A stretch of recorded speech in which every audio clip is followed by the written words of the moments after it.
ஊருக்கு உழைப்பவன் படம் முடிகிற தருவாயில புரட்சி தலைவர் என்னை கூப்பிட்டு கேட்டார், உனக்கு வர வேண்டிய பணம் எல்லாம் வந்து சேர்ந்துட்டா அப்படின்ட்டு.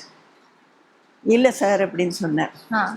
ஏன்னாக்கா என்னுடைய சொந்த படம் அவளுக்கு நிகர் அவளே, நான் தயாரிச்ச சொந்த படத்துக்கு வீனஸ் பிக்சர்ஸ் தான் ஃபைனான்ஸ் பண்ணியிருந்தாங்க. அவங்க பிளான் போட்டு இருந்திருக்காங்க போல இருக்கு. அதுக்கு நான் கொடுக்க வேண்டிய பணத்துக்கும் இதுல நான் வேலை செஞ்ச பணத்துக்கும் சரி பண்ணிடணும் அப்படின்ட்டு. அதை தெரிஞ்சுக்கிட்டு அவர் கேட்டு முன்னே அவர் கண்ணெதிலேயே செட்டில் பண்ண வச்சார் பணத்தை கொண்டு வந்து. எனக்கு மட்டும் இல்லை, ஒரு சின்ன ஆர்டிஸ்ட் இருந்தா கூட படம் முடிகிறப்போ அவங்க வேலை முடிகிறப்போ கேட்பார், உனக்கு பணம் வந்து சேர்ந்துட்டா அப்படின்ட்டு.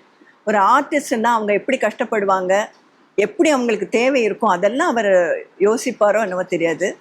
யாருமே வந்து அவர்கிட்ட வந்து ஹெல்ப்னு கேட்குற வரைக்கும் அவர் வச்சுக்கிட்டதே நான் பார்க்கல. நானும் அவர்கிட்ட போய் ஹெல்ப்னு கேட்கல. அவரா எனக்கு வந்து எவ்வளவோ செஞ்சிருக்கார்.